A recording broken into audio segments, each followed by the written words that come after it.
एक और जान गई, गड्ढा या मौत। नोएडा से दिल्ली तक सिस्टम सोया रहा। एक नाम दो शहर और एक जैसी मौत। नोएडा में युवराज और अब दिल्ली में कमल।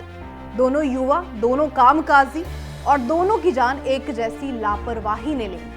फर्क सिर्फ जगह का है, सिस्टम की नाकामी बिल्कुल एक जैसी है। आखिर कब जागेगा सिस्टम और कब तक आम आदमी यूं ही सड़क पर मरता रहे। खबर आ रही है दिल्ली के जनकपुरी से, जहां आज सुबह सड़क पर खुले एक गहरे गड्ढे से कमल नाम के युवक का शव निकाला गया है। कमल रोहिणी में रहता था और HDFC बैंक में नौकरी करता था। उसकी शिफ्ट रात 11 बजे तक थी। घर वालों से आखिरी बार बात करते हुए उसने सिर्फ इतना कहा था कि वह जनकपुरी डिस्ट्रिक्ट सेंटर में है और 10 मिनट में घर पहुंच जाएगा। लेकिन वो 10 मिनट कभी पूरे नहीं हुए।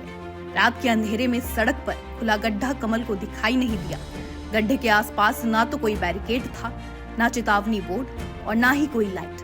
कमल बाइक समेत सीधे उसी गड्ढे में गिर गया और उसकी जान चली गई। परिवार पूरी रात उसे ढूंढता रहा। मंगोलपुरी, रोहिणी, जनकपुरी समेत 7-8 थानों के चक्कर काटे गए, लेकिन मदद नहीं मिली। पुलिस ने मोबाइल ट्रेसिंग के बाद सिर्फ इतना कहा कि लोकेशन 200 मीटर के दायरे में है, ढूंढ सको तो ढूंढ लो। सुबह करीब 6:30 बजे पुलिस का फोन आता है और बताया गया कि कमल का शव गड्ढे में मिला है। दिल्ली पुलिस का यह कहना है कि रात 12:30 बजे एक्सीडेंट कॉल की जांच की गई। 2:30 बजे मोबाइल टावर ट्रेस हुआ और सुबह एक नागरिक की PCR कॉल के बाद गड्ढे में बाइक और शव दिखा, जिसके बाद फायर डिपार्टमेंट की मदद से शव निकाला गया है। लेकिन सबसे बड़ा सवाल अब भी कायम है, जब गड्ढा खुला था तब सिस्टम कहाँ था? बैरिकेड क्यों नहीं लगाए गए? सुरक्षा इंतजाम हादसे के बाद क्यों किए गए? और ये कोई पहली घटना नहीं है। कुछ ही दिन पहले नोएडा सेक्टर 150 में बिल्कुल ऐसा ही हादसा हुआ था। वहां सॉफ्टवेयर इंजीनियर युवराज मेहता की कार एक गहरे गड्ढे में गिर गई थी। वह गड्ढा, आपको बता दें, एक प्राइवेट बिल्डर द्वारा नियमों को ताक पर रखकर खोदा गया था। ना कोई बैरिकेड था, ना चेतावनी बोर्ड था, ना ही कोई रोशनी थी। लेकिन सवाल वही, क्या युवराज वापस आ गया? दिल्ली और नोएडा दो अलग जगह हैं, लेकिन लापरवाही का पैटर्न बिल्कुल एक जैसा है। युवराज के साथ ये घटना हुए ज्यादा दिन नहीं हुए थे। देखे होंगे आप भी, तब भी शोर हुआ, आवाजें उठी, लोग सामने आए, बड़ी बड़ी सुर्खियां बनी, पर नतीजा जीरो। दिल्ली के इस मामले में मंत्री आशीष सूद ने जांच के निर्देश तो दे दिए हैं कि ये दिल्ली जल बोर्ड की लापरवाही थी या किसी और एजेंसी की। लेकिन सवाल ये है कि मंत्री और अधिकारी हर बार मौत के बाद ही क्यों सामने आते हैं? जब गड्ढा खुला हुआ था तब ये सिस्टम कहाँ था? जब कमल रात के अंधेरे में उसी सड़क से गुजर रहा था तब कोई मंत्री, कोई अफसर या कोई जिम्मेदार क्यों वहां नहीं दिखा?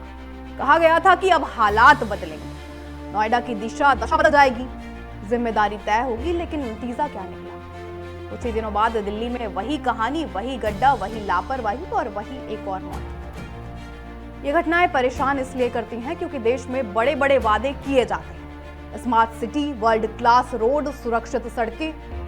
लेकिन जब इन वादों का आउटपुट सामने आता है तो खुले गड्ढे और सिर्फ लाशें दिखती हैं। आम आदमी पूछ रहा है आज, क्या ये वही सिस्टम है जिसके लिए वो वोट देता है? आप पार्षद हैं, आप DM हैं, आपके हाथ में कानून है, प्रशासन है, मशीनरी है, लेकिन जब सवाल आपकी जिम्मेदारी का आता है तो जवाब सिर्फ जांच और कमेटी बनकर रह जाता है। आम आदमी गुस्से में है क्योंकि वह टैक्स देता है, वोट देता है और उम्मीद भी करता है कि कुछ बदलेगा, पर उसको सिर्फ सड़क पर अगली मौत मिलती है। कमल और युवराज सिर्फ दो नाम नहीं है, ये सिस्टम की नाकामी के सबूत हैं। ये दिखाते हैं कि आम आदमी की जान आज भी सिर्फ फाइलों, कागजों और जांच रिपोर्टों से सस्ती है। सवाल सीधा है, क्या सड़क पर गड्ढा ऐसे खुला छोड़ देना हत्या नहीं है?